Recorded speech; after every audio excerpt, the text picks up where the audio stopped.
Good evening and welcome to the October 23rd meeting of the Livermore City Council. I call the meeting to order. Roll call, please. Councilmember Barrientos, Here. Councilmember Browning, Here. Councilmember Carling, Here. Vice Mayor Kicks, absent for the record, Mayor Marchand. Aye, present. If you please join me in the Pledge of Allegiance. I pledge allegiance to the flag of the United States of America, and to the republic for which it stands, one nation, under God, indivisible, with liberty and justice for all. Thank you. Question for the city attorney. Was there any reportable action taken in the closed session? Mr. Mayor, this is your city attorney, Jason Alcala. No, the city council did not take any reportable action in closed session. Okay, thank you. With that, moving on to presentations, proclamations. We have the report from the Livermore Human Services Commission, our annual update. John Oriana, the chair, is going to make the presentation.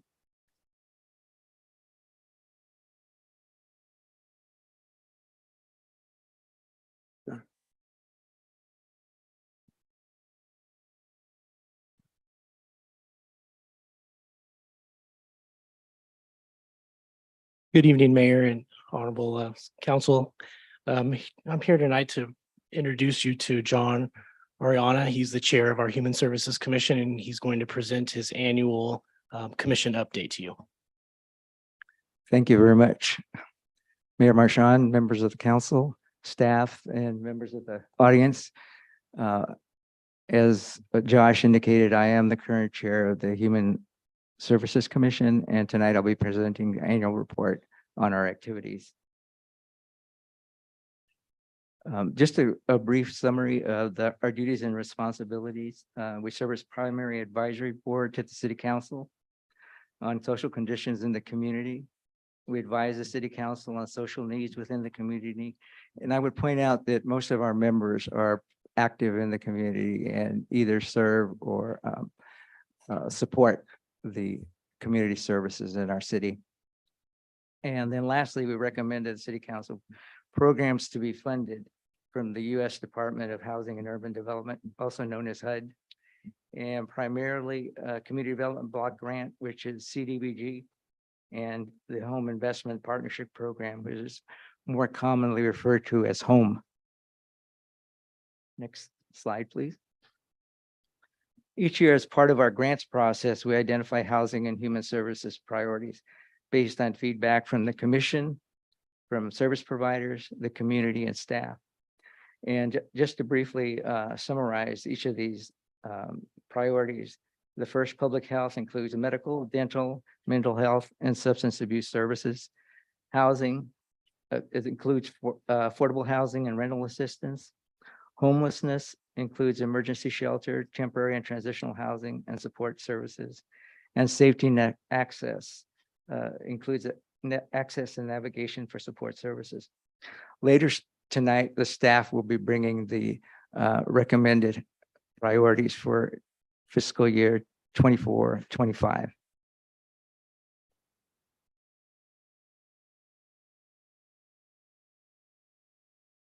This next slide shows the 23-24 funding sources. There was a total of approximately 1.3 million available. Of that amount, 200,000 was used to administer the programs and to fund loans and interest to be paid by previously approved projects approved by your council.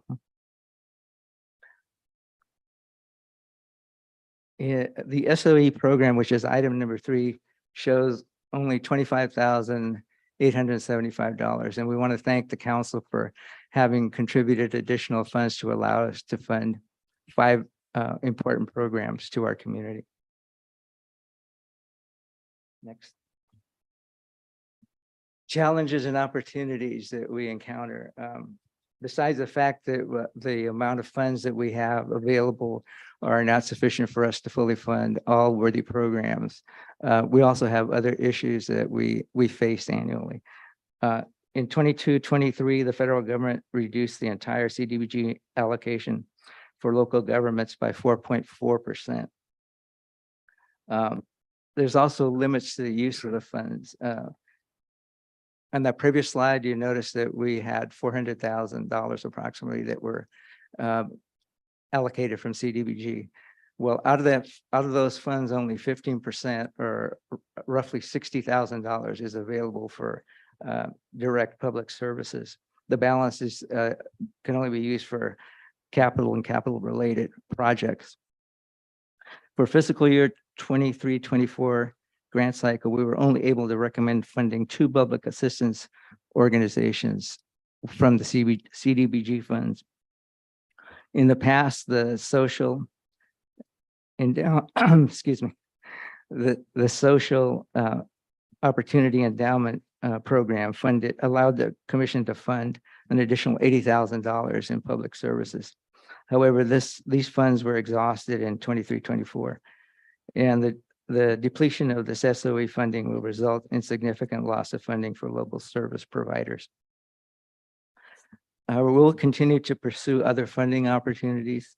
The commission and staff will engage our federal, state, and county partners to try to secure additional funding for public services. And we will continue to seek the community's help engaging the effectiveness of current programs and provide the commission and staff with additional opportunities to better serve the community. Next slide, please.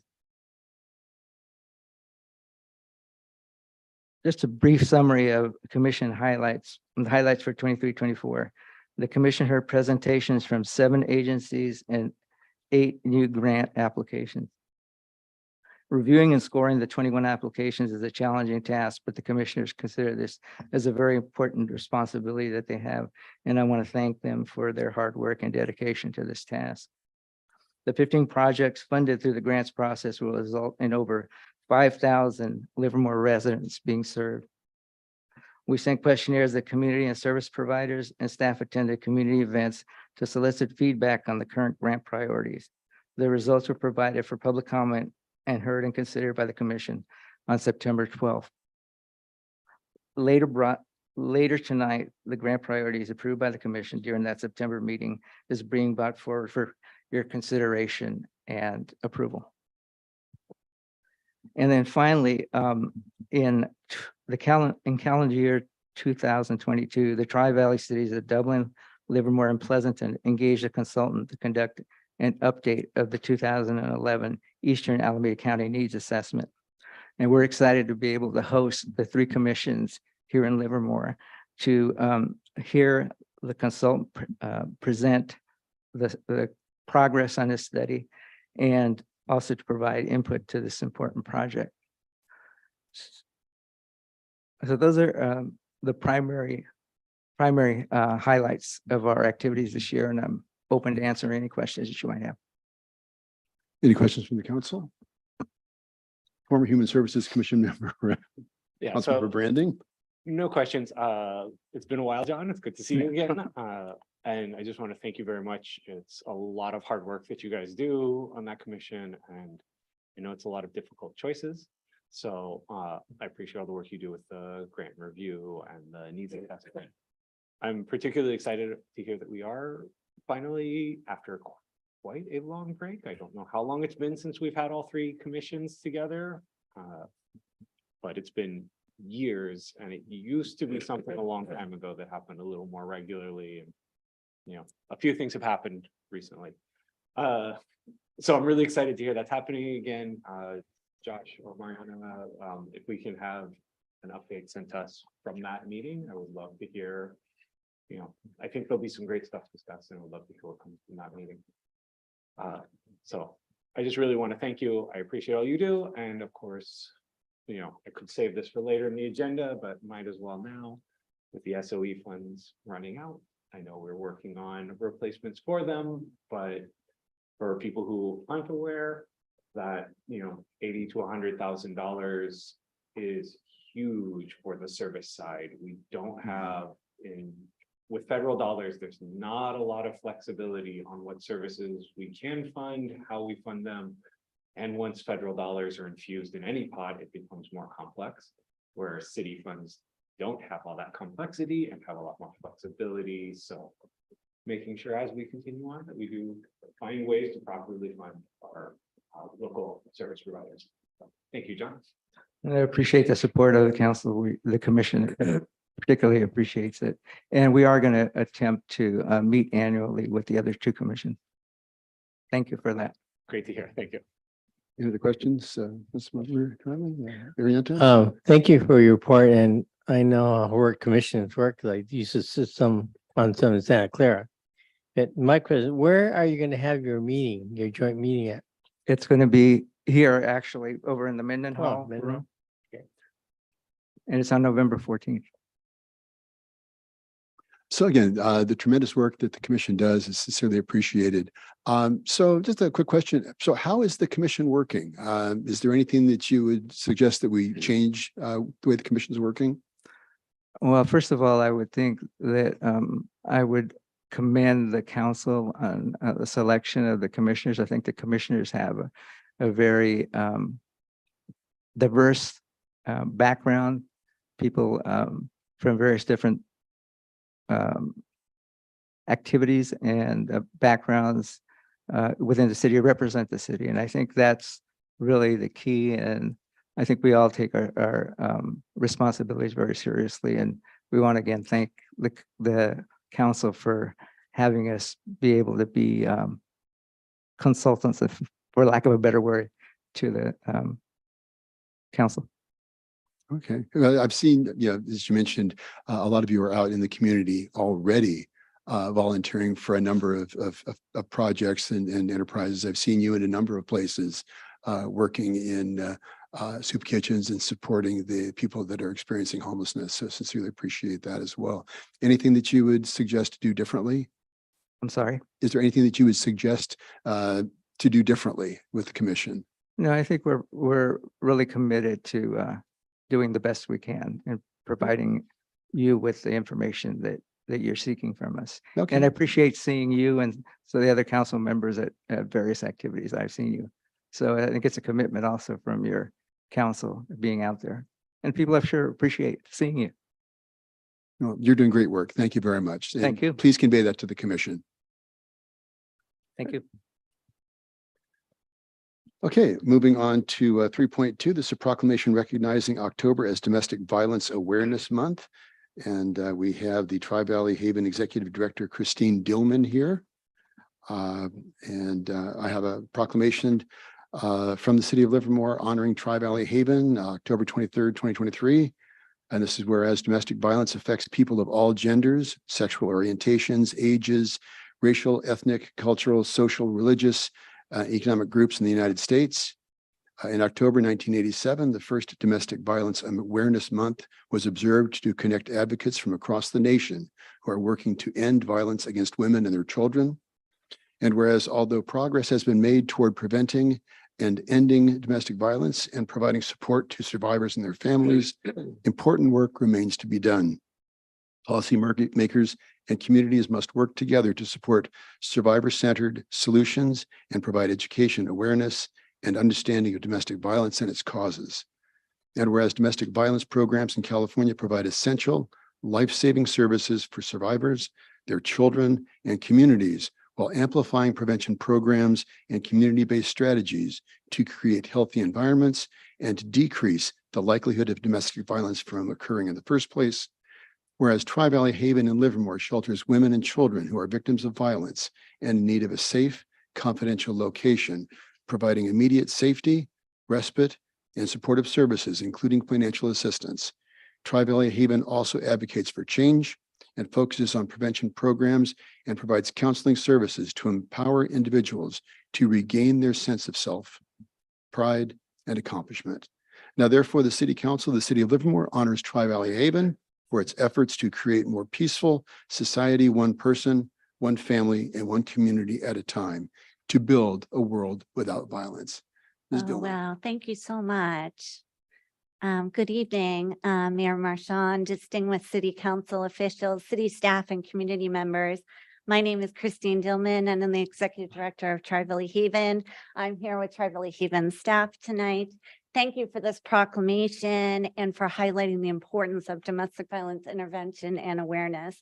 Tri-Valley Haven is a 501c3 nonprofit organization dedicated to supporting survivors and ending domestic violence and sexual assault in Livermore and the Tri-Valley area.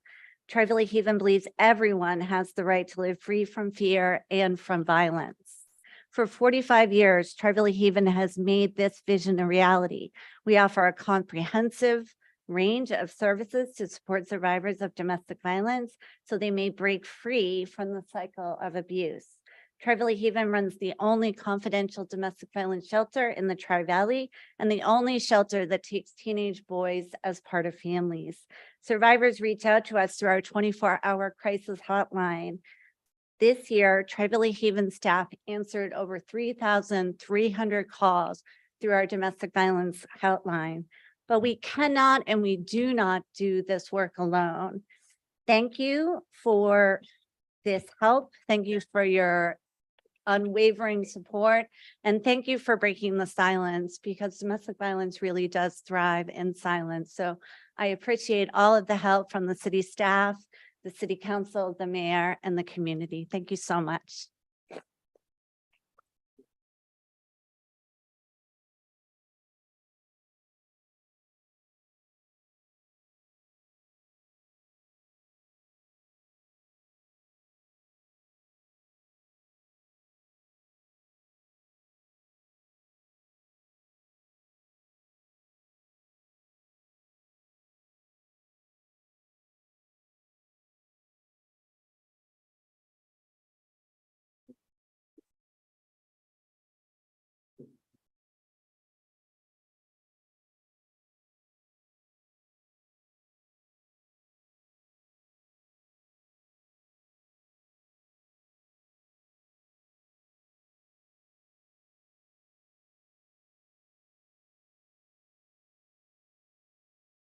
Okay, once again, thank you. With that, we move on to the open forum. The city clerk, please explain the process for participating in tonight's meeting. Thank you, Mayor. The City Council's agenda provides opportunities for the public to participate in the meeting by addressing the City Council in the following ways. For non-agendized items, the public has the opportunity during open forum to address the City Council on any item of interest that is with the City Council's subject matter jurisdiction. For agendized items, the public can address the City Council on each item of business it considers when the mayor opens public comment and should be focused on that particular item. Please note, a speaker is not required to answer any questions from the City Council, and the City Council is not required to answer questions from the public. However, the mayor has the discretion to ask staff to address the speaker's comments when a City Council member believes it is relevant to a particular business item. When participating in tonight's meeting, one comment may be given per person per item. For consent calendar items, one comment may be given for the entire consent calendar. If consent calendar items are pulled for discussion by the City Council, a speaker will be allowed one comment on the items pulled for discussion and a separate comment for the remaining consent calendar. To provide comment, please fill out and turn in a speaker card found at the entrance of the City Council chambers. Speakers will be announced in the order received. Once public comment opens, each participant's name will be announced and their 3 minutes will begin once at the lectern. Due to technical difficulties this evening, we will be using the timer to the left of the dais this evening. The mayor will announce the conclusion of public comment period after comments have been voiced into the record. Thank you, Mayor. Okay, thank you. Do we have any public comment?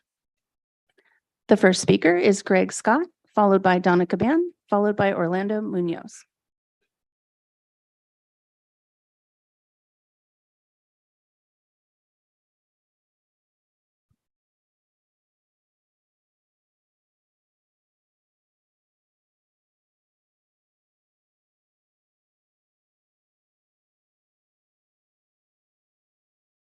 Mr. Mayor, Livermore City Council, City of Livermore staff and audience, I'm Greg Scott. This is open forum and I have 3 minutes to express my opinions and experiences without interruption. I attended the City of Livermore Plan Advisory Committee last October 18th and spoke at the open forum there. One of the committee members said that the public does not know the facts. Fact, the latest point in time count for the number of homeless in Alameda County is 9,747 individuals. This count is up 73% in 6 years. The point in time count is notorious in undercounting. Presently, the Alameda County Board of Supervisors has an emergency declaration on homelessness. So what? What is the Board of Supervisors going to do? By this rate of growth, there will be around 60,000 homeless in Alameda County by the Livermore General Plan Advisory Committee's Imagine Livermore 2045. A conservative estimate is that Livermore would have 1% or 600 of these homeless in 2045. If in 2023 dollars, we house 23 to 24 in Vineyard 2.0 for 20 million, we are going to house in 2023 dollars, 600 homeless in 2045 for $500 million. How many homeless have died untimely deaths before they could win the housing lottery? We have 20 residents in Goodness Village. That is great for those 20. There was a recent grant for $1 million to administer this community. That is $50,000 to administer each resident. For 600 homeless for administrative equivalent, an administrative equivalent grant would be $30 million. Where and how do we think we can keep expending so many resources for relatively few of the homeless? Funds exhausted? I'm surprised to hear that one. With the last federal fiscal deficit of more than $1.7 trillion, where do we think the financial resources are going to come from? And then we're going to wonder why many homeless do not come to a homeless refuge.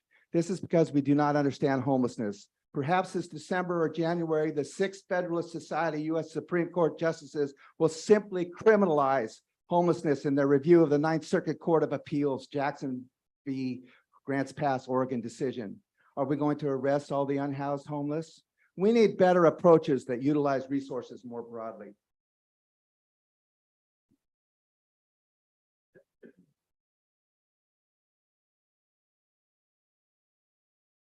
The next speaker is Donna Caban, followed by Orlando Munoz.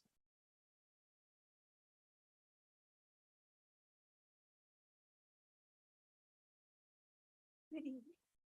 Donna Caban, Livermore resident, excuse me, also speaking on behalf of the Sierra Club tonight. It's time for a change.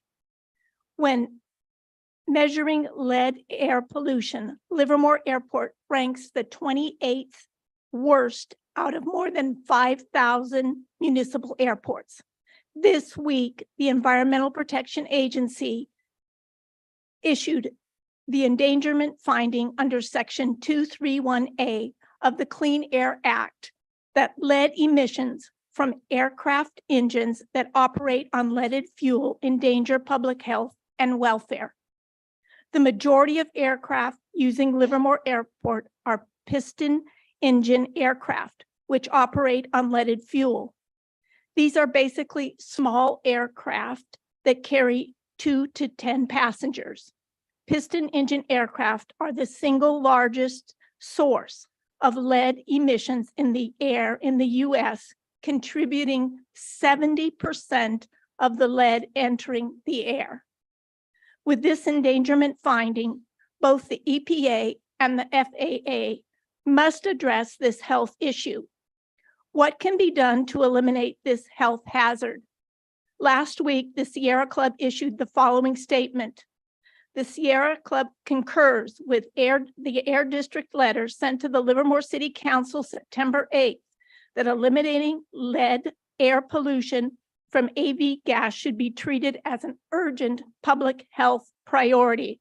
The Sierra Club urges the Livermore City Council as the jurisdictional agency of LVK to immediately commence steps to reduce the use of leaded AV gas. The Livermore City Council should consider using airport enterprise funds to fast track additional tanks for UL 94 and UL 100. One preschooler whose family lives near the Livermore Airport runways has tested positive for blood lead poisoning. The family drinks only bottled water and had new pipes and faucets installed 10 years ago. Not wanting to place their child at further risk, the family will be moving soon. For our children, now is the time to act. Please separate and fast track the fixed-based operator's proposal for additional tanks to sell UL 100, an available and approved unleaded aviation fuel for small piston aircraft. The future of our children is at risk. One last sentence. We, the Sierra Club, look forward to working with you on this urgent health issue. Thank you. The next speaker is Orlando Munoz, followed by Carl Wente, followed by Lisa Tromovich.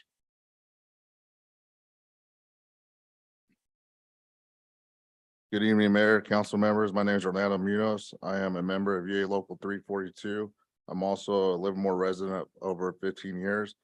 I'm here tonight speaking on the few thousands of Livermore residents who are in the construction trades about heritage development. My union and other unions, such as sprinkler fitters, electricians, sheet metal workers, have had a couple of meetings with Heritage in the last couple of months. Unfortunately, these meetings have not yet resulted in gaining a commitment from Heritage that most of their project will employ the local construction workforce and have apprentice on their job. Other developers with similar projects in the Tri-Valley have made these commitments. I've never had the opportunity to work in my own town. It is just wrong when a developer counts on using low road contractors that ship in workers to do what your local workforce can do. I want to thank the council for their support so far. I understand my union, that is the only reason we have gotten this far in our negotiations with Heritage. We hope to meet with them again before your first meeting in November. We will keep you updated with any new developments. Thanks for your time. Thank you, Mr. Munoz. The next speaker is Carl Wente, followed by Lisa Tromovich.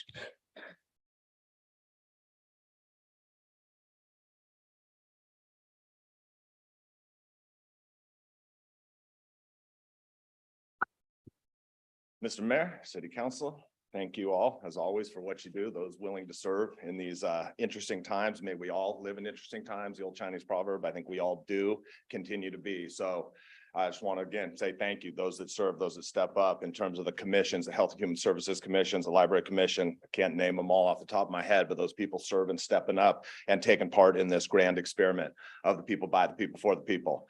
To the Livermore staff, thank you all so much for any of those times I've called with the odd esoteric questions about learning how this all works, how the sausage is made, how the constitutions are fundamentally stacked, if you will, and then what the general plan actually means, what specific plan means, what neighborhood plan means, what LAFCO means, what sphere of influence means, and how this all comes together. It's not a simple equation fundamentally, but the more we educate ourselves on the process, the better it is.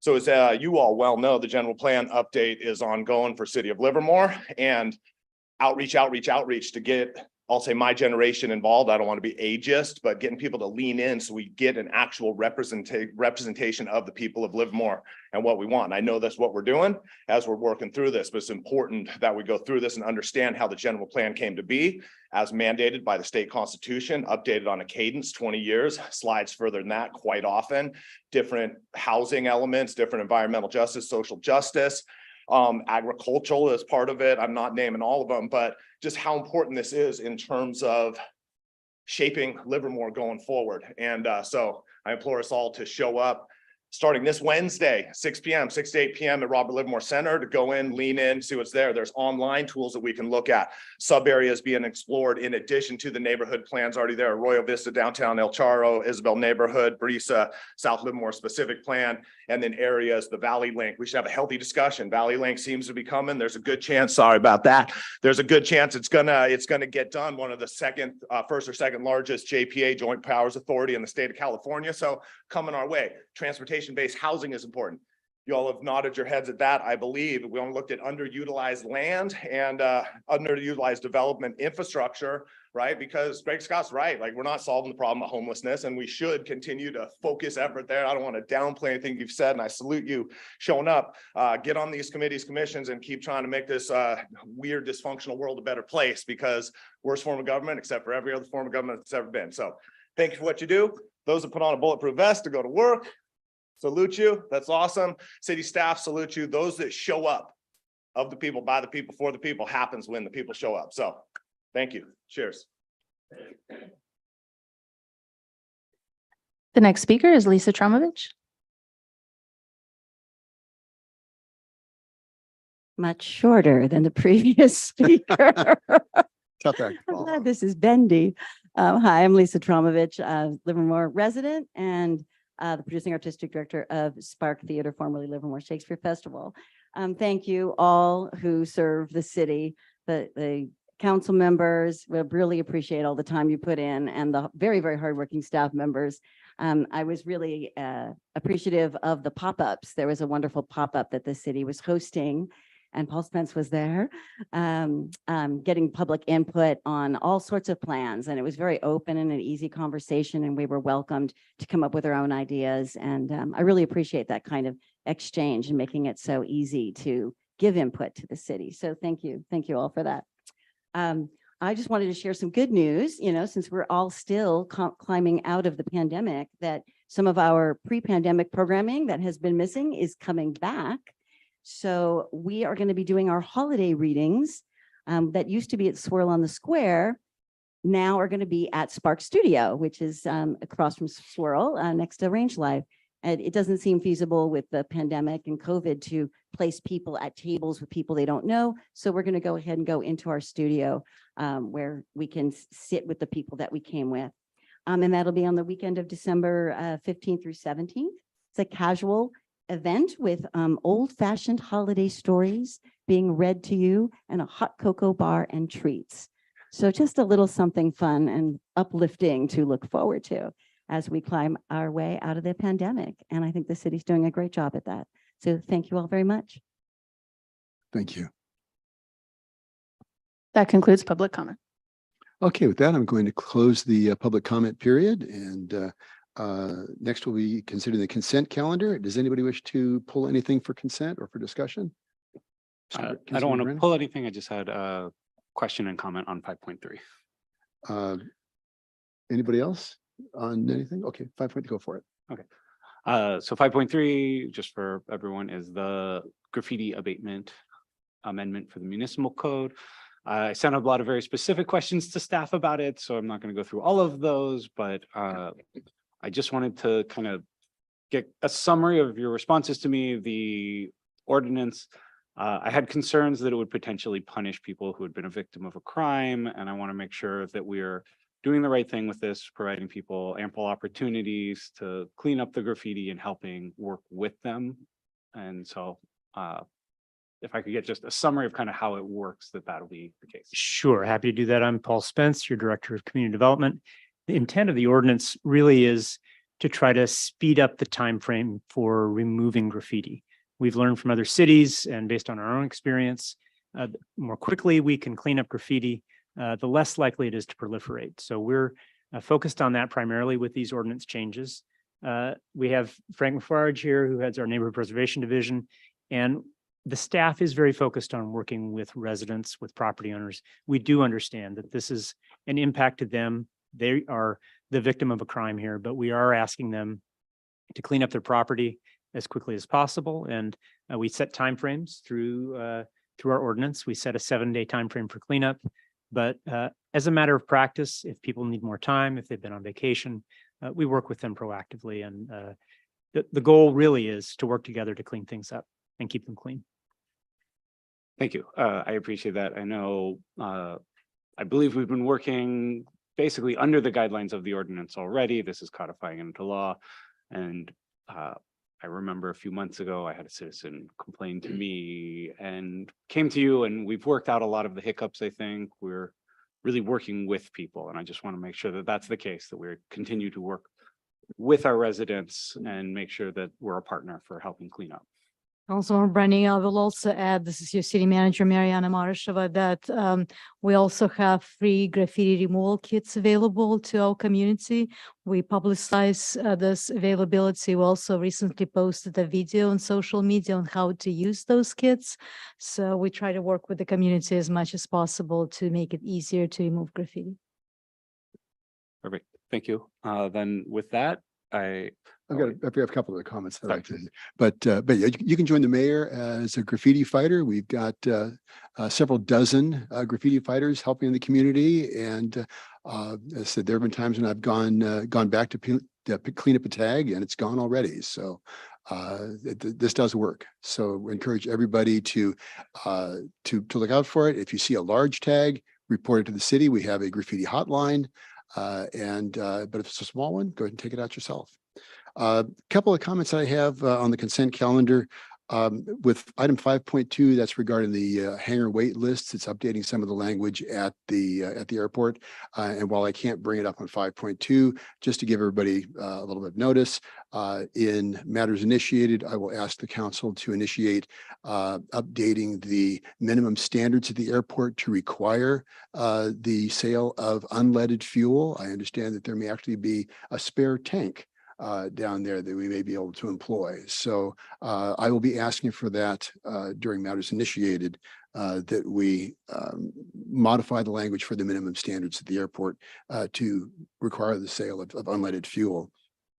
Item 5.5, which is some of the street improvements around Railroad. Those are your Measure BB dollars at work. That was passed by the voters in 2014, and we continue to use those dollars, and we will continue to do so. But those are Measure BB dollars. Question on the affordable housing, 5.8. I noticed that with the staff report said it required 15% affordable housing, but there was, when you count it up, it's 12%. So I was wondering, what was the reason for the discrepancy on that? Mr. Mayor, again, this is Paul Spencer, Director of Community Development. In this case, we worked out an agreement with the developer for a contribution of $4.6 million to cover a portion of that affordable housing requirement. We do have a provision where the city council is able to approve modifications or alternatives to our ordinance. And at times we will accept a land donation or a cash contribution. And these allow us to pursue the types of projects that we would not ordinarily be able to do with a developer. We're able to pursue a vineyard project where we're able to help our homeless residents or an Avance project that's focused on developmentally disabled. So these types of funds help us to do the extraordinary projects that ordinarily wouldn't get done. And that's what we did in this deal. It's a development agreement, so this was locked in place a number of years ago, but that's what we have. Well, I remember having voted on this a number of years ago, and it just keeps coming back. And also with 5.6, that's the specific language regarding the wastewater reclamation or the water reclamation plant. We've changed the names of them. But the importance of UV, the ultraviolet light disinfection, that does not form disinfection byproducts that some of the chlorine-based products will create.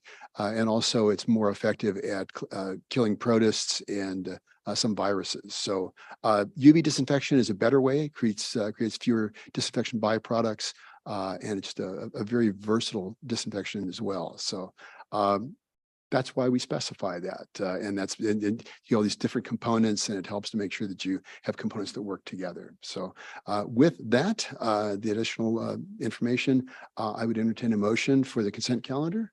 Excuse me, Mayor. 5:15. Oh, yes, Pardon me, Mayor. Thank you for the reminder on that. We're going to be moving 5.15 because that is based on action that we're going to be taking later on in the meeting at 7.1 and 7.2. So we will be moving 5.15.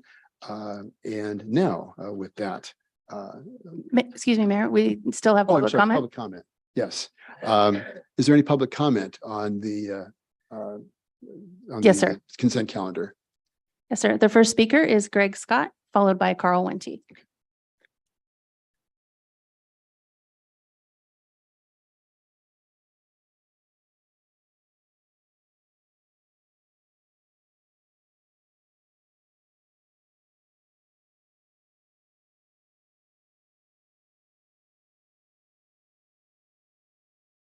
I'm Greg Scott. This is 5.16.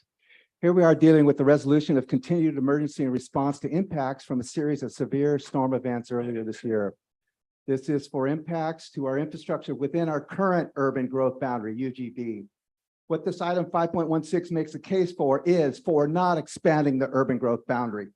What we experienced in this last year is probably minor compared to what we are to experience in the future. If we are approving these resources here, then what do you think we are going to have to expend for more severe situations in the future?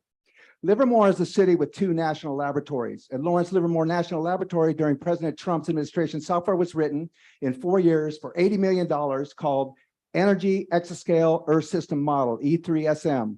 Has the city of Livermore contacted those involved in the software for modeling and projecting what is in store for Livermore's current infrastructure within the current urban boundary? What would happen in Livermore in an atmospheric river category 5? That would be no less than 2,756 pounds of water per meter second sustained for no less than 24 hours. When is the last time this occurred?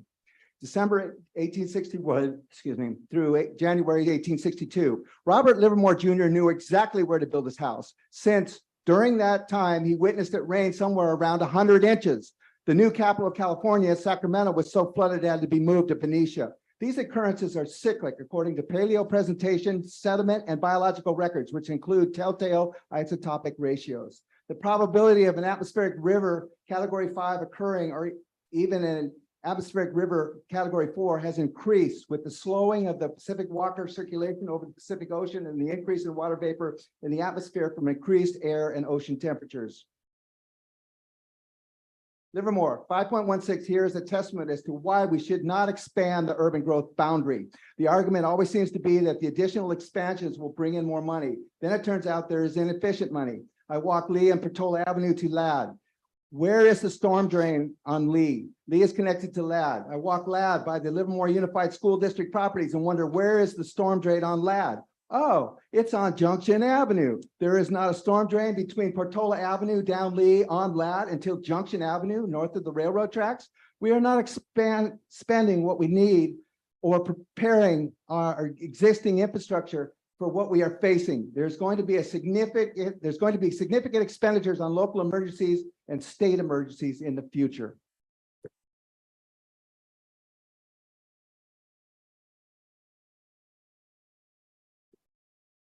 The next speaker is Carl Wente.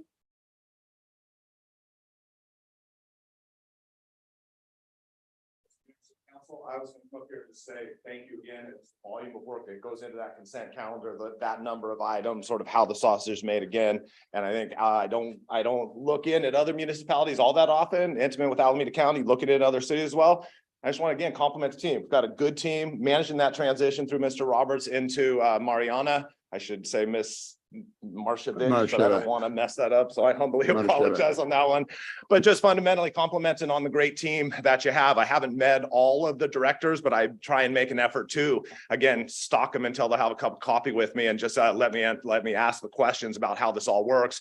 But fundamentally, it's about community getting good people to serve. So I was just going to come up and say thank you for that. But fundamentally, I agree with a lot of what Mr. Scott says, right? And how we show up in that regard, the infrastructure, the 50-year storm, the 100-year storm just happened. The next 100-year with this atmospheric river, it's gonna, right? These things are compounding, and that is just fundamentally about infrastructure. And then infrastructure brings into LAFCO where our sphere of influence is. There's something going on in Dublin. There's something going on east, there's something going on South Livermore, something going on, like how this all works. So we have infrastructure, potable water, human waste going away, and then the other services make it all work, rural internet and the like. So to take this big comprehensive view of our infrastructure through and through and how these municipalities work together currently towards the future. With LAFCO, just can't emphasize enough, looking at our sphere of influence, where that line starts and stops as relates to that which is outside of the city boundary. And for the most part, the city boundary mirrors the UGBs, the urban growth boundaries that flows through, but just us taking a good hard look at this and then asking the folks of Livermore. My name is Carl Wente, and for the record, I live a quarter mile outside of town, 5565 Tesla Road, but Sunset School is #1. Student teachers all have fun. Our spirit, you'll hear it all day and all night. We strive to learn more and try with all our might. So thank you, Greg Scott, for showing up. There's a climate action committee, I believe. There's climate action planning. There's ways we can show up to try and make a difference. So thank y'all. That concludes public comment. Okay, I close the public comment period for the consent calendar. And now entertain a motion. I'll move. Go ahead. I'll move the consent calendar excluding item 5.15. Okay. Second. It's been moved and seconded. All in favor, signify by saying aye. Aye. Aye. Any opposed? It passed unanimously. Thank you. Moved by Councilmember Branning, seconded by Councilmember Carling. Okay, and then moving on to public hearings. This is a 6.1. This is a hearing to consider the Housing and Human Services needs and Housing and Human Services grant priorities. Mayor Marshall, members of the city council, this is your city manager, Mariana Marasheva. Item 6.1 is going to be presented by Amy Walker, management analyst and the community development director in the community development department with the assistance of Josh Thurman. Thank you.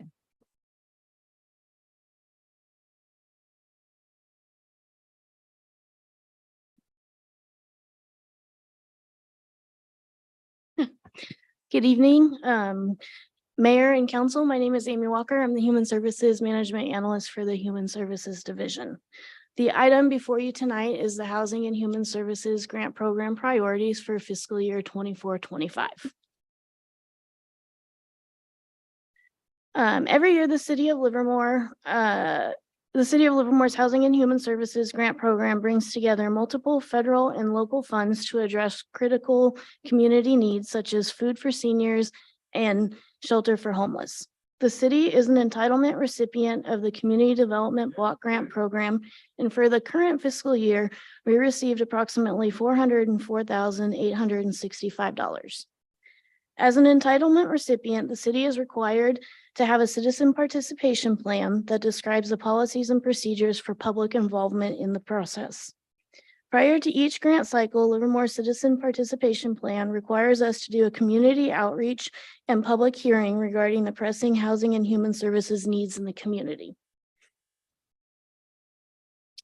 So for this upcoming grant cycle, city staff sent out a survey to the Human Services interest list and posted the survey on the city's website to solicit input regarding the needs in the community.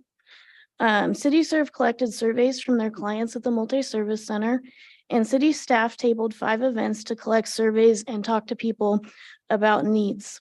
Those events were, the 5 events that the staff went to were the shower and laundry program at Asbury Methodist Church, Open Heart Kitchen Senior Meal Program at Robert Livermore Community Center, the Friday morning outreach at Cornerstone Fellowship, the Thursday night farmers market, and then the Tri-Valleys Nonprofit Alliance end of summer celebration at Maynison Park. All responses and comments from the survey were shared with the Human Services Commission for them to make recommendations regarding the grant priorities. On September 12th, 2023, the Human Services Commission considered the results of the survey and the community outreach results and recommended a set of 4 funding priorities for the next Housing and Human Services grant cycle. Those 4 priorities are housing services, homeless services, public health, and safety net access. These priorities are based on input from Livermore's nonprofit service providers and community members about the most pressing housing and human services needs and will inform the fiscal year 24-25 Housing and Human Services grant application process to select projects serving low-income, senior, youth, homeless, and disabled Livermore residents. And tonight, the Human Service Commission and staff are recommending that City Council adopt a resolution approving the Housing and Human Services grant priorities for fiscal year 24-25. And that concludes my presentation. Okay, any questions for staff? Go for it. Just a quick comment on it. Having gone through the process a lot, I want to thank you particularly for the amount of work that goes into all the outreach.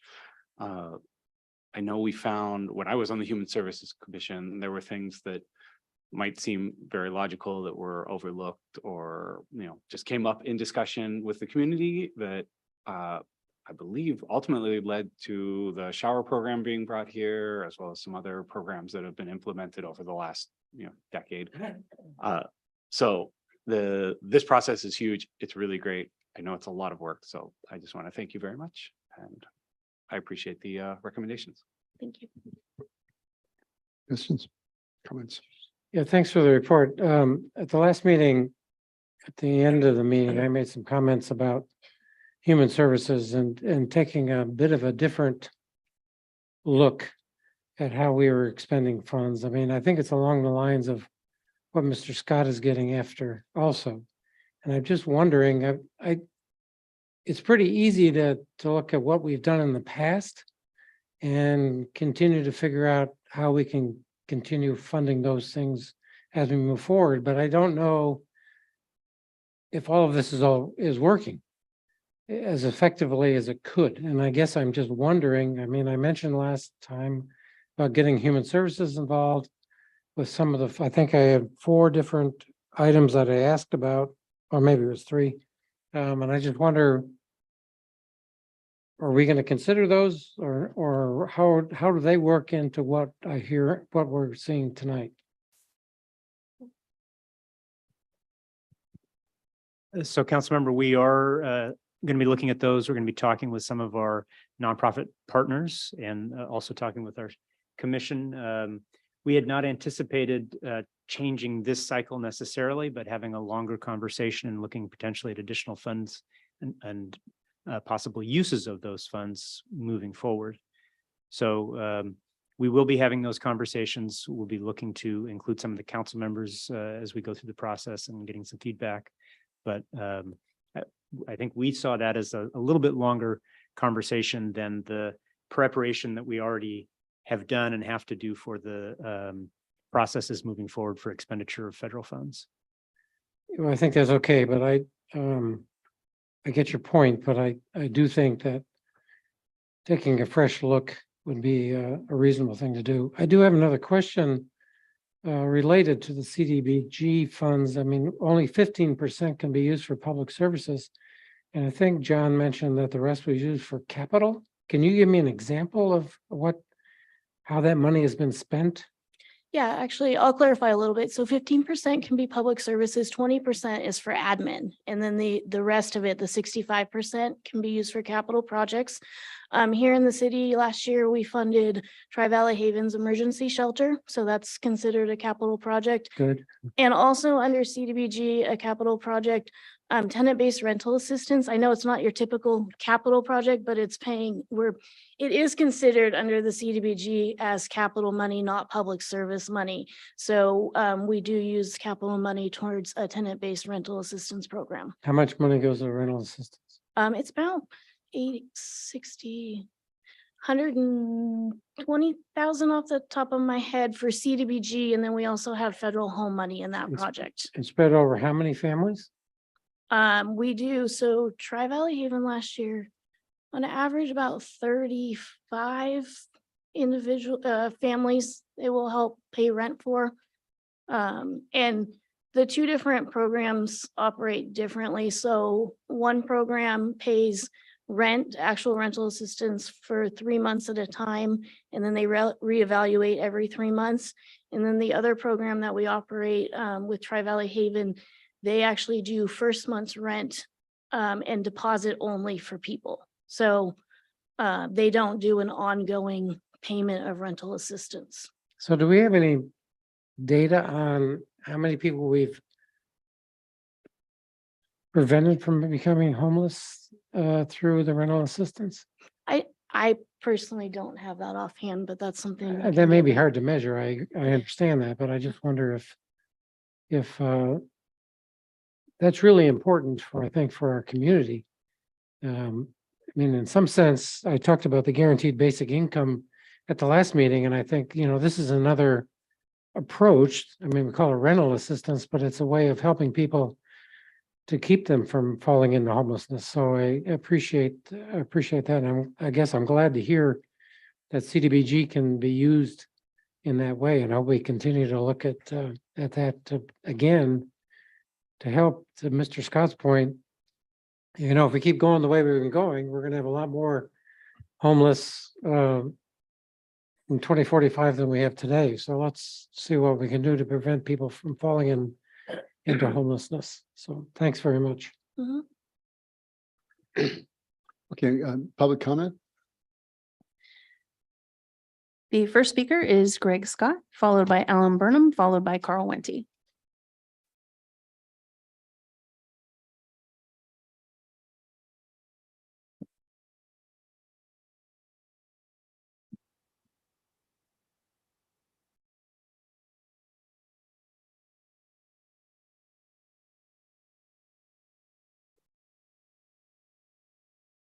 Greg Scott, you want a metric. The metric is how many homeless and previous homeless have died in Livermore in the last 12 months?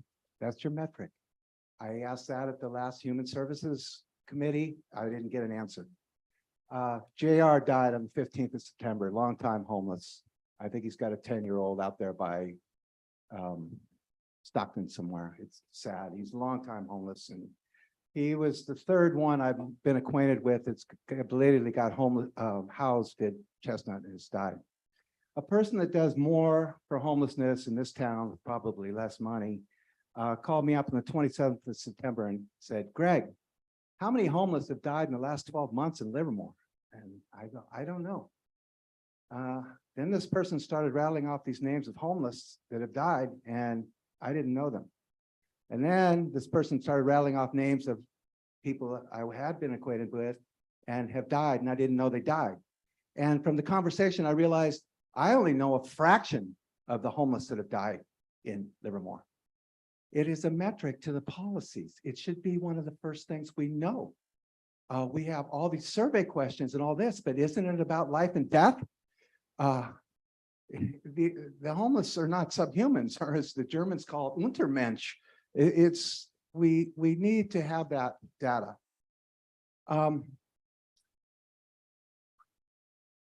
You're not going to solve homelessness, I keep saying this, by housing. You're never going to have the resources, not City of Livermore, not the County Board of Supervisors, and not whatever delirium the governor's on. He comes out with his sidekick, the mayor of Sacramento, Mayor Steinberg, and so what's the moniker for that public relations meeting? Housing fast, more housing faster. Right, we're going to just click our shoes together and get all this housing. With the growth of housing, you're not going to be able to do that. You're never going to have the resources, no matter what. You aren't going to have the resources, and resources are getting more and more precious with the interest rates and everything. There needs to be a different approach, far different approach. We need to be able to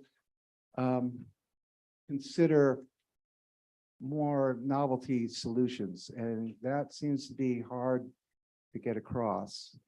There needs to be a change, and it's from my experience, we can't have the number of people dying that even I've been acquainted with. This is sad. And to put up housing and then they wait and wait and wait, and then they have an untimely death. What good is that? It's just the wrong approach, but I've been saying that for years. And I just want to say, Ms. Walker was right on the September 12th meeting when she put up a list, and public health was the first priority. She was right about that. The commissioner didn't get it.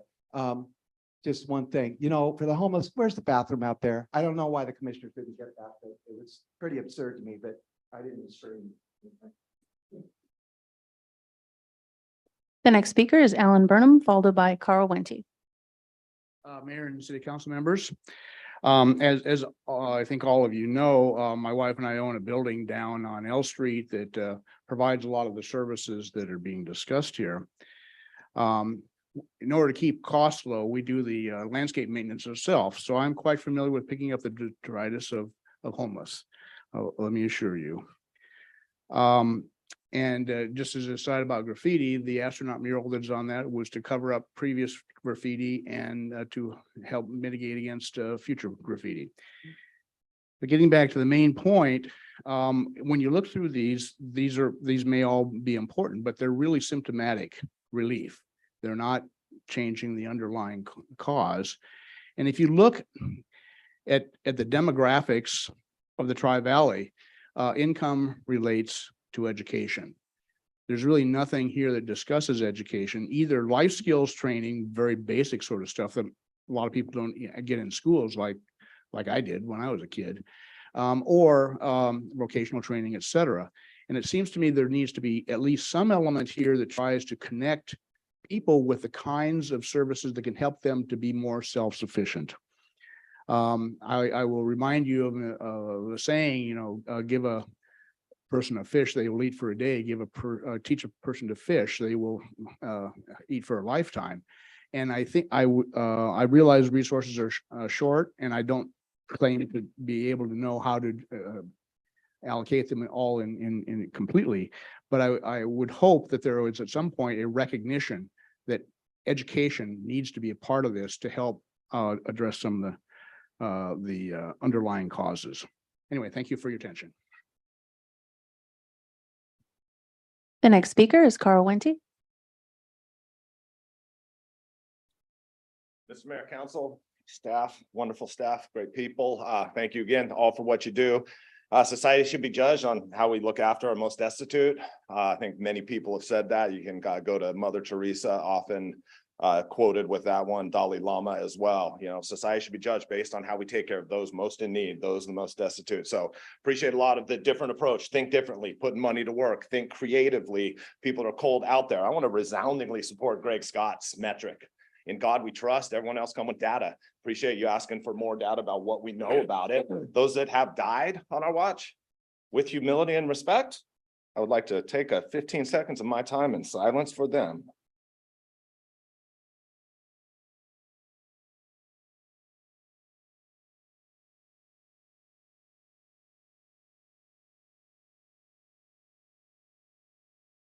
I think that is a fair thing to be judged by, and it's a tough one. This ain't an easy task of what we've got going, but appreciate thinking creative, thinking differently, putting resources to work. And as we go through this, sorry, I should probably get close. Structure to support strategy, strategy to support vision.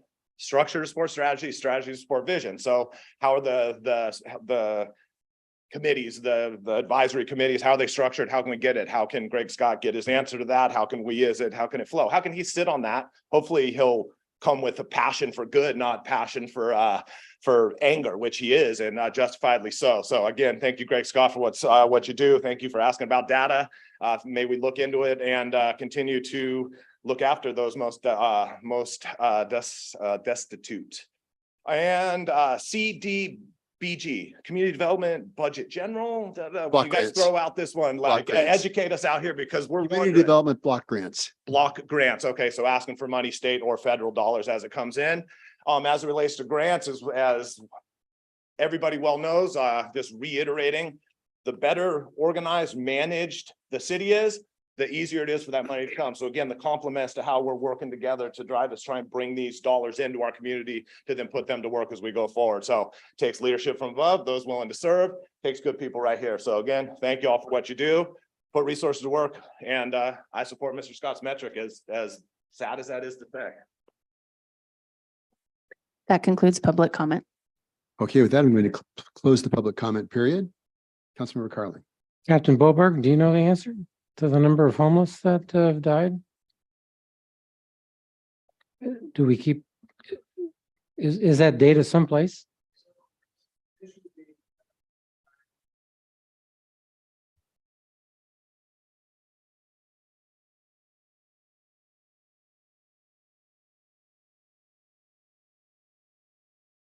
Yeah, I think that'd be important. Josh, do you know? I don't know off the top of my head, but I know that the county does a homeless mortality report that does include data from each city in Alameda County. And we are working, well, the county's working on completing an updated report. And we did reach out to the homeless liaison officers to report any deaths that they know of are unsheltered in the community. We've also reached out to our nonprofit providers like CityServe and some of the others that if they know of any of their clients that have died because of homelessness, to report that to the county as well. Okay, I think Mr. Scott also had a point that I think I was making about considering a different approach and coming up with some novel ideas of how we could spend some of this funding. I know you're planning on doing that, but I just want to emphasize that again. Thank you. Comments? Councilmember Barrientos. Yeah, a lot of comments. I know this has been I think even during the Romans, they had trouble with housing. There's a lot of things that cause this. I think it's housing, cost of housing. House in my neighborhood, when I bought my house, $250,000. One, the smallest one in our area is over $1 million now. And, you know, teachers can't afford those. I don't know who can afford it, but someone bought it. Salaries help a lot, but then a lot of people say when salaries go up, then everything else goes up with it because people can afford it.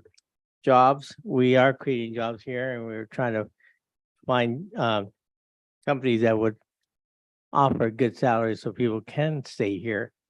And tiny houses, I know Greg doesn't like this idea, but I think anything helps. And those who get those tiny houses, I'm sure they appreciate it. And I think one of the biggest problems is our culture. You know, there's some cultures, they don't put their people out when they get old. They keep them, they take care of them. And our culture doesn't do that. I gave my house to my house in San Jose to my son because I know who wouldn't be able to afford it. And that's how he's staying here. Otherwise, he probably have moved out. And a lot of the young people are leaving because they can't afford a house. So I agree with Greg. And I think too bad he couldn't be on one of our commissions, but and I'd like you to review your 4 ideas that you brought up. I know I remember one of them, but I think, yes, we have to do a different approach and kind of think out of the box how we're going to do this. You know, I know Congress, one of the things they want to do is cut a big chunk of the money for affordable housing, a certain group. But I think you're right. Money was not going to solve it. It'll help.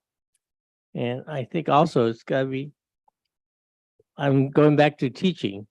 If you have a good staff and a good principal, the culture in that school changes. And just one simple thing is, I was an administrator, I was picking up trash and the kid behind me looked at it. So what are you doing that for? I said, it's my school. I like my school. I'm proud of my school. They say, I know they're all picking up trash. But I think that's part of some of the solution. That, I know you, Mayor, go around and clean graffiti. I do too. And it is frustrating trying to keep up with it. And some are too high for me to reach. Anyway, but Greg, we do appreciate what you say. I know some people think you're a little eccentric. How's that word? But I appreciate your comments, and I think you're keeping our feet to the fire.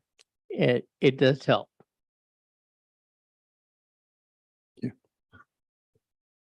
Councilmember Branning? Yeah, so I wanted to address some of the speakers' concerns and comments and some things that are brought up for me. First of all, I just want to open by saying just very clearly, no one should die alone, unsheltered. No one should sleep in the rain. No one should be cold at night. Like, none of that is acceptable. I will say, I think, I've served on a number of bodies related to this. I've been on the Human Services for Livermore. I've been on Alameda Public Health. Now at council, I get different perspectives on all of this. So I do know a lot of the history and actually the answers to some of the questions or ideas that were brought forth. So first of all, we don't have a public health department in Livermore. So when we're thinking of the different things we can do, like, one of the limitations we have is what we can control. And so without a public health department, there are some limits to the spending, influence, data, power that we have to affect some of the issues that were brought up. I do think that the county does a good job with an incredibly underfunded department. The staff in the public health department is amazing. Having worked with them, they are all heroes working incredibly hard on issues that are life and death for so many people. And I know our city works well with them. And I know they help us a lot with some of the programs we do here. But we can't take the entirety of public health on to the city. It would bankrupt the city. We don't have that ability. A lot of the funding that comes through also is housing first funds. Speaking with council, I've brought this up many times. I know the data. Housing first, bar none, is the best program we have to help people. However, we do not have the funds to provide housing for every single person. I hope some point we do get there. And I do think, contrary to what Mr. Scott said, we can't solve the problem unless there is housing for everyone. You cannot inherently, there is no way to solve homelessness unless there is a space for every person to stay. Any other solution is a paradox. If there is not a home, where do you go? So I'm glad and proud of the programs that Livermore does to provide housing at all levels. We're working on providing housing that's affordable for teachers. We're working on providing housing that's affordable for engineers. We're working on providing housing that is affordable for people working in fast food. We're doing a lot, and not all of it is reflected in this report. But this report also is filling in gaps that we absolutely need. The CDBG funds are tied to specific metrics. We can't just give that money around willy-nilly.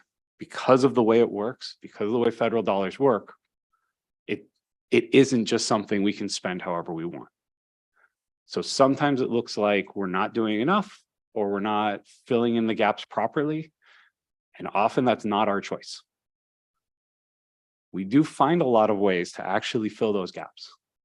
Staff has been incredibly creative in finding ways to fill that. I also would say we are trying our best to address the root causes of homelessness. Again, we have our limitations, but I know without a doubt that we have spent some of the CDBG funds on programs for education, childhood education, financial education, job training, job retraining, job placement. And so we are providing those things. We're working with a budget of around $100,000. You think about how far $100,000 goes.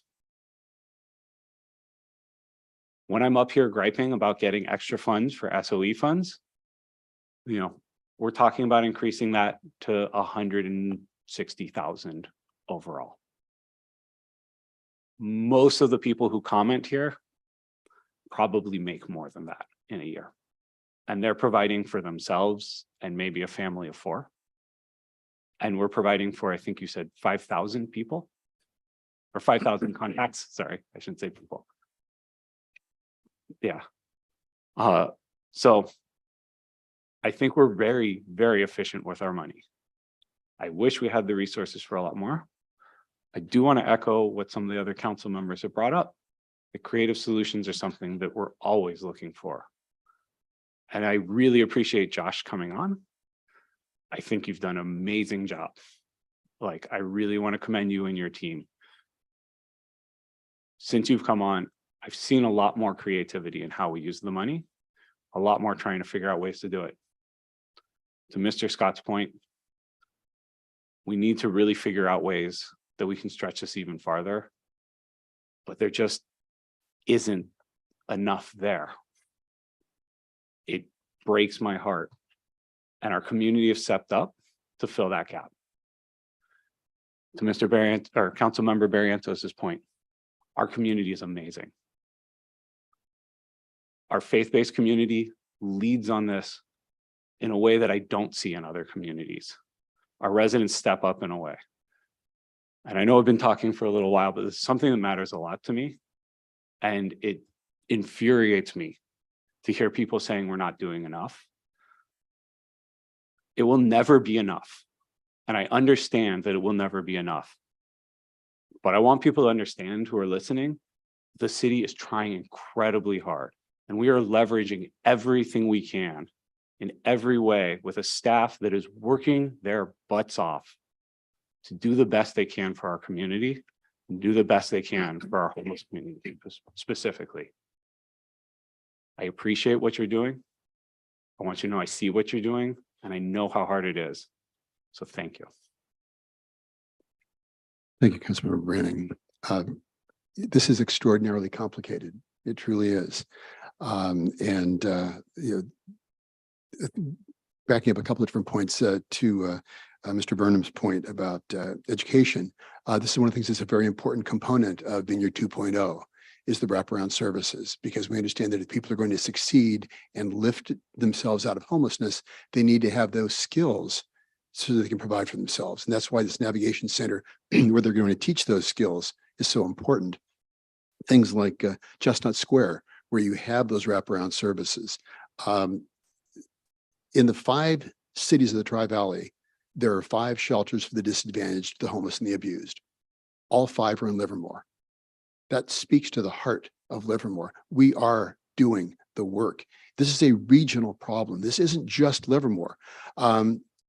During the from 2019 to 2021, when homelessness went up, I believe 23% in Alameda County, the numbers actually went down in Livermore. We had a reduction in people that were experiencing homelessness. And that's because there's no silver bullet for homelessness. What we've instituted here is a series of strategies that we call silver buckshot, small targeted strategies that the numbers show work. One of the great tragedies that I have found is I know 5 people that have died recently in Livermore that were homeless. All 5 of them had family here. All 5 of them had family. That is a tragedy. But if the families cannot work to lift a family member up out of homelessness, what chance does a municipal bureaucracy have where we don't have the legal ability to require someone to accept help? This is extraordinarily difficult. We approved Eden Housing years ago. And Eden Housing, which is going to provide housing for people that are low income and people that are experiencing homelessness. That has been tied up for years in litigation. We could have people off the streets living in Eden Housing, but it has not been built because a handful of people have spent an extraordinary amount of money trying to stop it. So yes, the tremendous amount of work that we're doing, congratulations to the staff. The way that you collaborate with the county, they have the real responsibility to do this, but we've been doing a tremendous job, and I sincerely appreciate all the work that everyone's doing. So thank you. And with that, I will entertain a motion for the resolution. So moved. Moved by Councilmember Branning, seconded by Councilmember Barrientos. Any discussion on the motion? All in favor? Aye. Any opposed? It passed unanimously. Okay, 7.1. This is a resolution improving the amended and restated employment contract for the city manager, followed by 7.2 for the city attorney. Can we do these both at once? Yes, Mr. Mayor, that's the idea. Okay. This is your city manager again, Mariana Marasheva, and our Director of Administrative Services, Tina Olson, is going to present both items. Okay, do both simultaneously. Ms. Olson, AKA Amy Walker. Oh. Oh, Uh-oh. now she's Ms. Olson. Okay. There we go. And I thought I had successfully brought up my presentation and then it just didn't come up. And now it's gone. This happened earlier. Shoot. I knew this was gonna happen. And now it's just gone.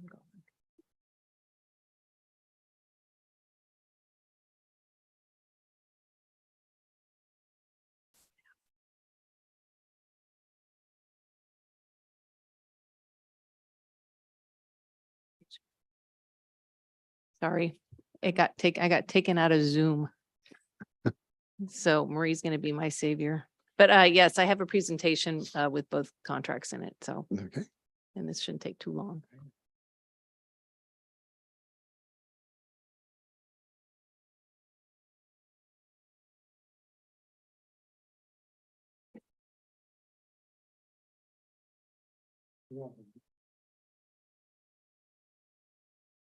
You need me to get out of it? Uh-huh. We have liftoff. Here we go. There we go. Success. So good evening. I'm Tina Olson, your Administrative Services Director, and I will be presenting the city manager and city attorney contract amendments. So we're going to start with the city manager's contract. That's the first item. So the city manager's contract requires council to conduct an annual performance evaluation, after which council may make modifications to the terms and condition to the city manager's contract. And as you know, city council conducted the city manager's performance evaluation on October 9th in closed session, after which council discussed the city manager's requested contract modifications and directed the evaluation subcommittee to finalize the contract terms with the city manager. And the proposed amended contract terms are as follows. The first one is a 3% COLA, and that is consistent with the Livermore Management Group, or LMG, and department heads. The next one is a 5.7% merit increase and $181 per pay period increase deferred compensation contribution. That maintains the city manager's pay differential with subordinates, but 10%. That's consistent with the city's compensation policy. And it maintains a total compensation for the city manager within 5% of comparable cities, which is also consistent with the city's compensation policy. And then the 2% one-time bonus, and that's consistent with what we're providing for all non-sworn staff. Next slide. The effective date, salary and deferred compensation increases will be effective November 20th of 2023, and the 2% one-time bonus will be effective January 1st, 2024.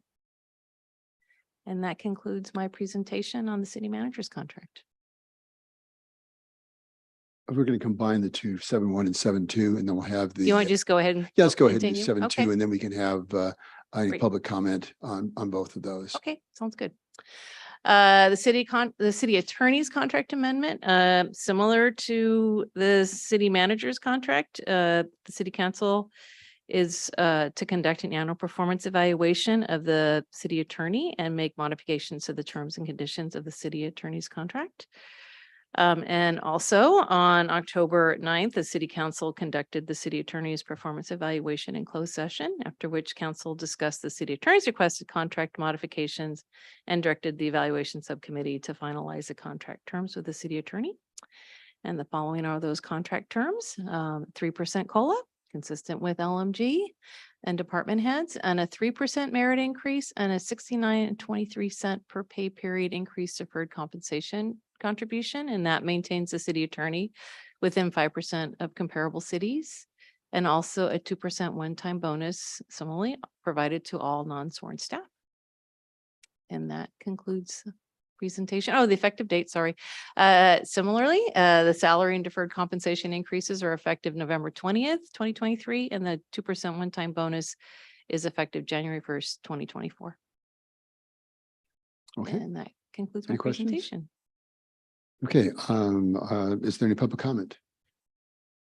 Yes, sir. Carl Wente.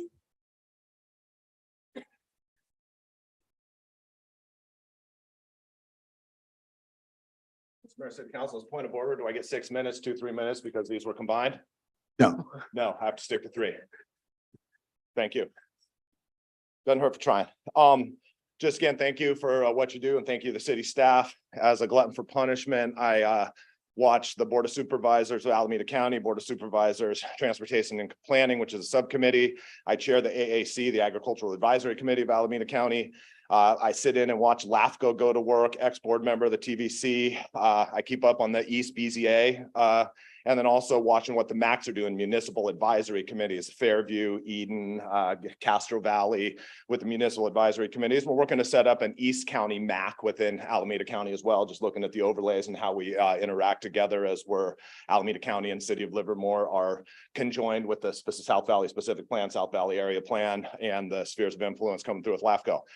The point of it, and maybe you guys should have your beeper ready, staying on track, because this is item 7.1 and 7.2, but fundamentally hearing what other people have to say about our city, it's complimentary of the jobs that are being done. And so just saying thank you for that. May it be ongoing. Not an easy job, and then not easy managing a transition, new people, new folks, new people on the team, new council members up there, so lots going on, but keeping it flowing. It's great to hear people say good things about how our city's operating. So celebrate y'all. So thank you for that. So there's employment contracts, which we get to read, and then there's strategic plan that's going through. And then fundamentally, there's going to be specific goals below each individual that I know that Mariana has and then her team has, because that's kind of operation that she'll run. And fundamentally, this is about outreach, is why I'm bringing this one up. So when we're looking at outreach, we talk about health and services. Well, there's outreach. We asked this many people, it did this, like in God we trust, everyone else come with data. And as God, what is his name? Samuel Clemens, lies, damn lies, and statistics. So we know we can weaponize that as well, right? The overwhelming support, or, you know, the 82% of the 62 people, right? So really, when we get into outreach, show us the numbers, show us what's there. So we're really actually outreaching, and we know that we are. My generation and younger, they're busy raising kids. They're not showing up. And that's a tough one. The time of it, what's going on in life. So outreach, come with data. So we know we're getting that outreach, and we're really, it's not an easy thing. I know the pop-ups, the farmers markets, all of this, we're collecting data and it's there. And some of that data is tough, right? Because, well, this way and that, but be open about it, show it to us so we can really get after that outreach, because small percentages are actually showing up, as you all well know. So how do we get that input of our community as a whole? And then with that, staying on topic, but I'm not, it ain't never going to be enough. And if people aren't saying you're never doing enough, you're never doing enough. Let it run off. Keep doing the good that you can. Don't get mad at never doing enough, because never doing enough. Mother Teresa would ask when she's helping, doesn't it feel like a drop in the bucket? Oh no, it feels like a drop in the ocean. So. That concludes public comment. Okay, with that, I'm going to close the public comment period.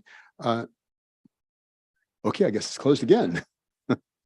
Okay, with that, I'm going to bring it back to the council. Is there any additional questions or comments?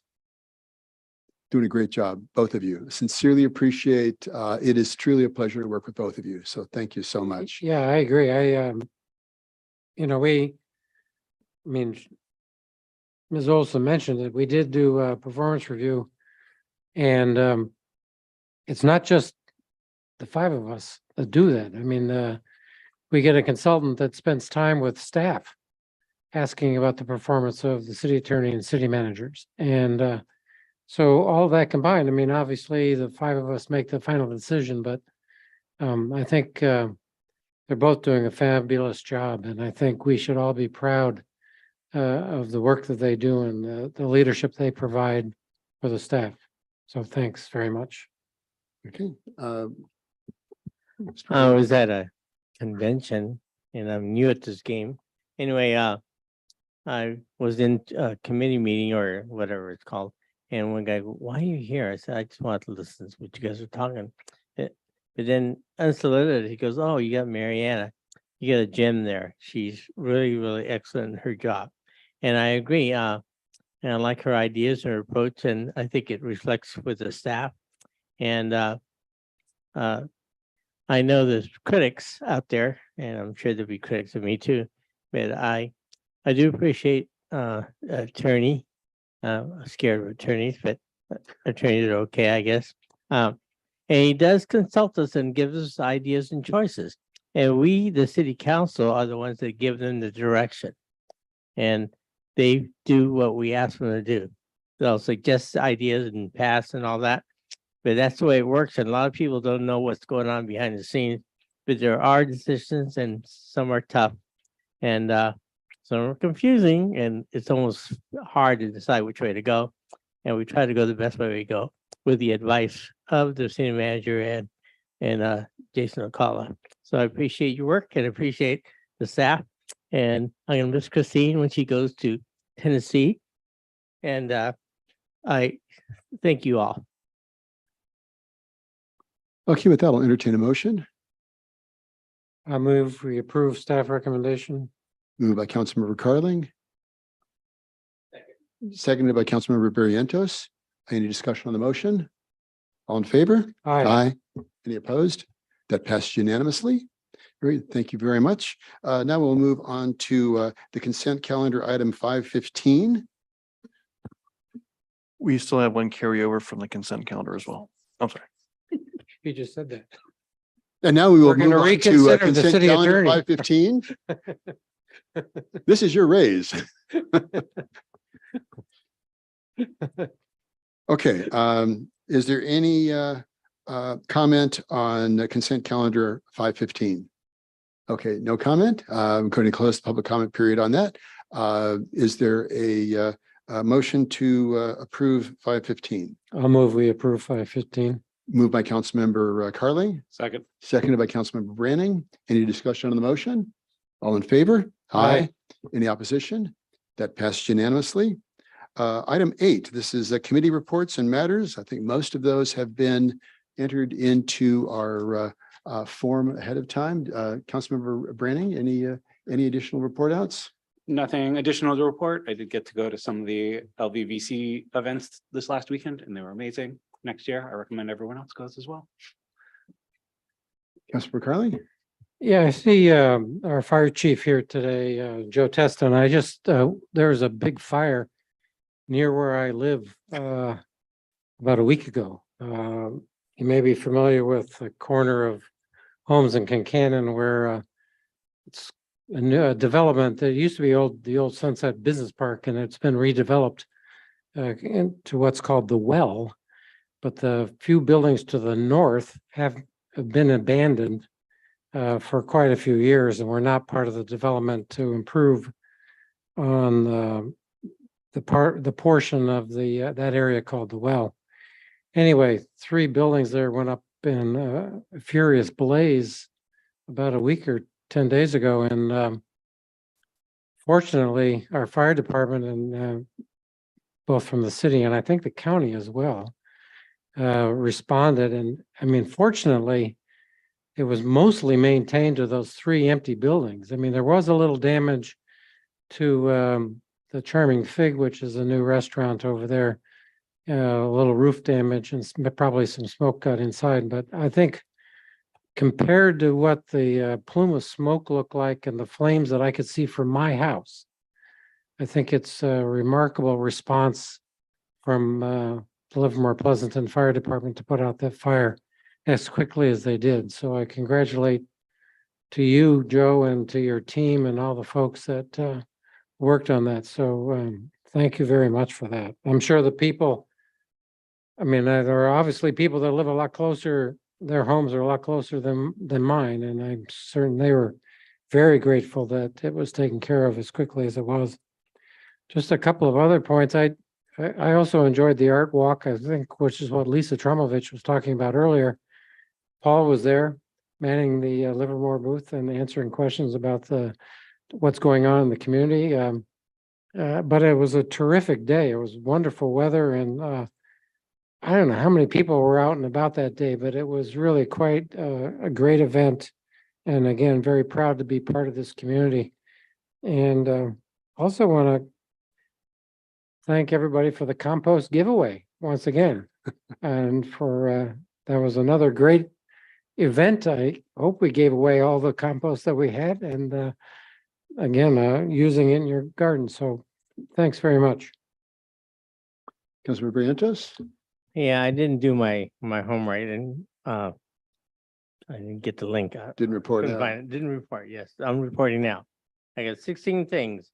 I'm trying to keep up with you, John.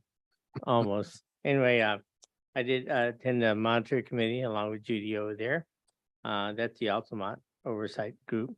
We did have a meeting with intergovernment, and I liked that meeting because we exchanged ideas with Parks and Rec, and I asked that maybe the police should have a representative there too, and so we get what's going on with them.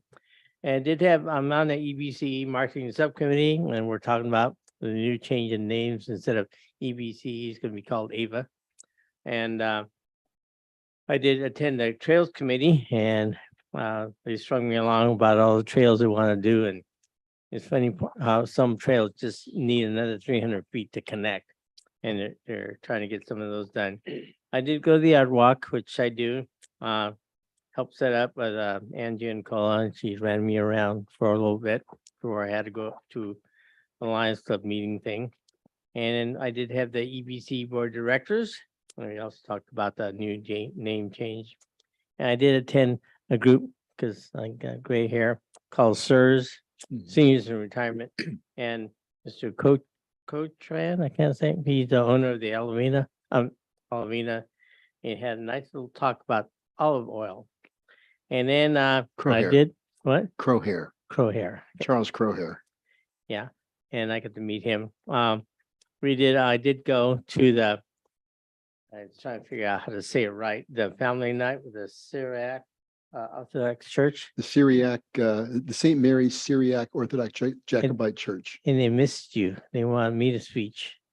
And I said, well, okay, I'll try to keep up with your speech, but I cut mine down to 2 sentences. Anyway, they had 20 events, so it was interesting, and I did put it on my Facebook account, so if anybody wants to look at that, you can see some of the dancers and I like to see if I can get them to come and do one of their shows at when we have the Indigenous nights and they'd like to come because they have a big growing group and they appreciate you. They kept naming you. I try to They're a say great bunch. I'm here too. They're a great bunch. They've had a number of very some excellent philanthropic Yeah. efforts in the community. I did go over to the fire. I saw, and I went over to the firemen that were there looking at the residue, and people did come up and really appreciate, and they were impressed what the fire crews did over there. They couldn't believe those big giant hoses coming down, and they really kept praising the firemen and what they did over there, and I praised them too back. So we pat each other's backs. So that's it for me. Okay, well, thank you very much. I did also attend artwork, and it's amazing the caliber and the quantity of talent that we have in our community. As I mentioned before, and then everything else is I've reported out on the form. But as I mentioned earlier in the evening, I would like to see if we could initiate the update and requiring the sales of unleaded fuel at the airport and to add that to our minimum standards. Do I have, I got 4 nods. Yeah, okay, so we're good on that. So with that, there being no further business coming before the council, I'm going to adjourn this to the next meeting of November 13th. Thank you very much.